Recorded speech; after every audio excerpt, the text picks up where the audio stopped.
Alice's Adventures in Wonderland by Lewis Carroll. Read by Luke Donovan. Chapter 8. The Queen's Croquet Ground. A large rose tree stood near the entrance of the garden. The roses growing on it were white, but there were 3 gardeners at it, busily painting them red. Alice thought this a very curious thing, and she went nearer to watch them, and just as she came up to them, she heard one of them say, "Look out now, Five! Don't go splashing paint over me like that." "I couldn't help it," said Five in a sulky tone. "Seven jogged my elbow." On which Seven looked up and said, "That's right, Five. Always lay the blame on others." "You'd better not talk," said Five. "I heard the Queen say only yesterday you deserve to be beheaded." "What for?" said the one who had spoken first. "That's none of your business, too," said Seven. "Yes, it is his business," said Five, "and I'll tell him. It was for bringing the cooked tulip roots instead of onions." Seven flung down his brush, and had just begun, "Well, of all the unjust things," when his eye chanced to fall upon Alice as she stood watching them, and he checked himself suddenly. The others looked round also, and all of them bowed low. "Would you tell me," said Alice a little timidly, "why you are painting those roses?" Five and Seven said nothing, but looked at Two. Two began in a low voice. "Why, the fact is, you see, miss, this here ought to have been a red rose tree, and we have put a white one in by mistake, and if the Queen was to find out, we should all have our heads cut off, you know. So you see, miss, we're doing our best afore she comes to—" At this moment, Five, who had been anxiously looking across the garden, called out, "The Queen, the Queen!" and the 3 gardeners instantly threw themselves flat upon their faces. There was a sound of many footsteps, and Alice looked round, eager to see the Queen. First came 10 soldiers carrying clubs. These were all shaped like the 3 gardeners, oblong and flat, with their hands and feet at the corners. Next the 10 courtiers. These were ornamented all over with diamonds, and walked 2 and 2, as the soldiers did. After these came the royal children. There were 10 of them, and the little dears came jumping merrily along hand in hand in couples. They were all ornamented with hearts. Next came the guests, mostly kings and queens, and among them Alice recognized the White Rabbit. It was talking in a hurried, nervous manner, smiling at everything that was said, and went by without noticing her. Then followed the Knave of Hearts, carrying the king's crown on a crimson velvet cushion, and, last of all this grand procession, came the King and Queen of Hearts. Alice was rather doubtful whether she ought not to lie down on her face like the 3 gardeners, but she could not remember ever having heard of such a rule at processions. And besides, what would be the use of a procession, thought she, if people had to all lie down upon their faces so that they couldn't see it? So she stood still where she was and waited. When the procession came opposite to Alice, they all stopped and looked at her, and the Queen said severely, "Who is this?" She said it to the Knave of Hearts, who only bowed and smiled in reply. "Idiot," said the Queen, tossing her head impatiently, and, turning to Alice, she went on, "What's your name, child?" "My name is Alice, so please your Majesty," said Alice very politely. But she added to herself, "Why, they're only a pack of cards after all. I needn't be afraid of them." "And who are these?" said the Queen, pointing to the 3 gardeners who were lying round the rose tree. For you see, as they were lying on their faces, and the pattern on their backs was the same as the rest of the pack, she could not tell whether they were gardeners or soldiers or courtiers or 3 of her own children. "How should I know?" said Alice, surprised at her own courage. "It's no business of mine." The Queen turned crimson with fury, and, after glaring at her for a moment like a wild beast, screamed, "Off with her head! Off!" "Nonsense," said Alice very loudly and decidedly, and the Queen was silent. The King laid his hand upon her arm and timidly said, "Consider, my dear, she is only a child." The Queen turned angrily away from him and said to the Knave, "Turn them over." The Knave did so, very carefully, with one foot. "Get up," said the Queen in a shrill, loud voice, and the 3 gardeners instantly jumped up and began bowing to the King, the Queen, the royal children, and everybody else. "Leave off that," screamed the Queen. "You make me giddy." And then, turning to the rose tree, she went on, "What have you been doing here?" May it please your majesty, said Two in a very humble tone, going down on one knee as he spoke. We were trying. I see, said the queen, who had meanwhile been examining the roses. Off with their heads! And the procession moved on, 3 of the soldiers remaining behind to execute the unfortunate gardeners, who ran to Alice for protection. You shan't be beheaded, said Alice, and she put them into a large flower pot that stood near.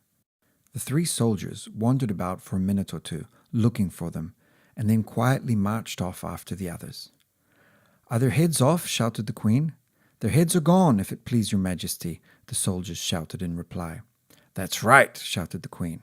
Can you play croquet? The soldiers were silent and looked at Alice, as the question was evidently meant for her. Yes, shouted Alice. Come on then, roared the queen, and Alice joined the procession, wondering very much what would happen next. It's a very fine day, said a timid voice at her side. She was walking by the white rabbit, who was peeping anxiously into her face. Very, said Alice.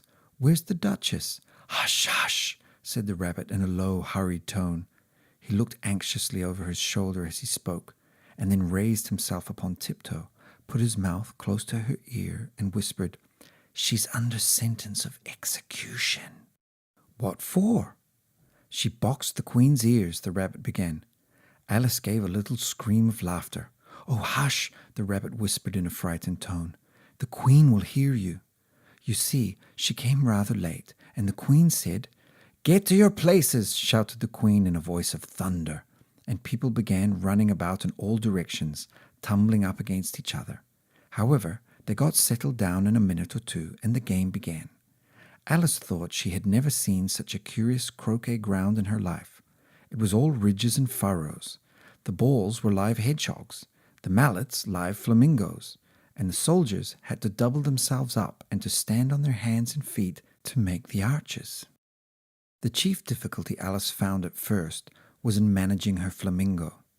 She succeeded in getting its body tucked away comfortably enough under her arm, with its legs hanging down, but generally, just as she had got its neck nicely straightened out and was going to give the hedgehog a blow with its head, it would twist itself round and look up in her face, with such a puzzled expression that she could not help bursting out laughing. And when she had got its head down and was going to begin again, it was very provoking to find that the hedgehog had unrolled itself and was in the act of crawling away.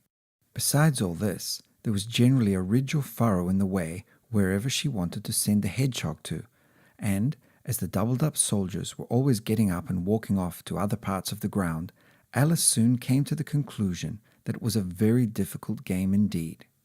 The players all played at once without waiting for turns, quarrelling all the while, and fighting for the hedgehogs, and in a very short time the queen was in a furious passion, and went stamping about and shouting, "Off with his head," or "Off with her head," about once in a minute. Alice began to feel very uneasy.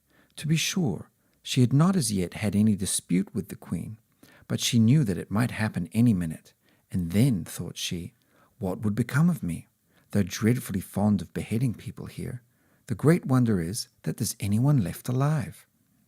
She went looking about for some way of escape, and wondering whether she could get away without being seen, when she noticed a curious appearance in the air.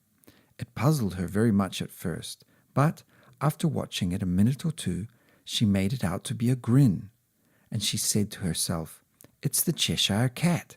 Now I shall have somebody to talk to." "How are you getting on?" said the cat, as soon as there was mouth enough for it to speak with.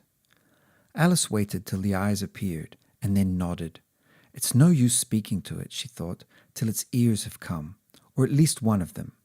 In another minute the whole head appeared, and then Alice put down her flamingo and began an account of the game, feeling very glad she had someone to listen to her.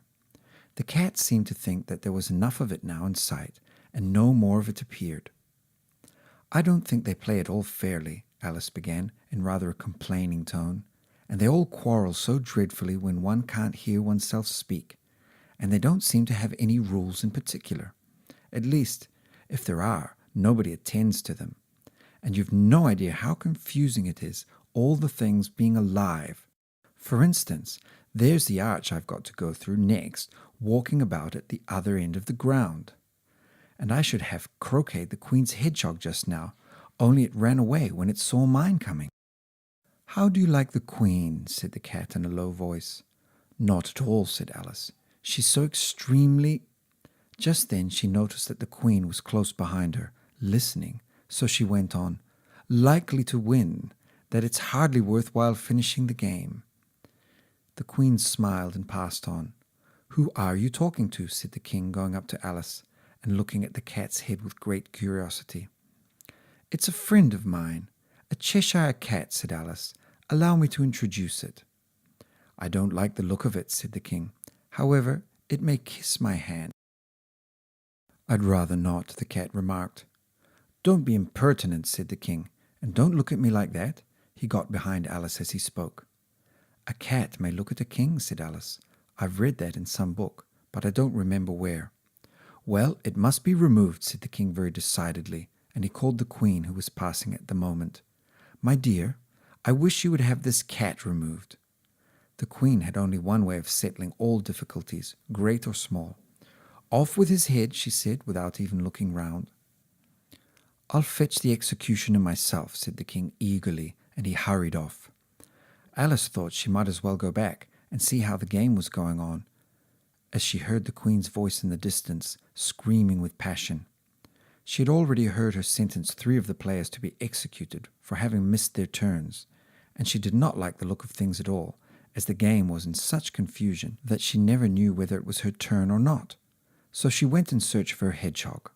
The hedgehog was engaged in a fight with another hedgehog, which seemed to Alice an excellent opportunity for croqueting one of them with the other.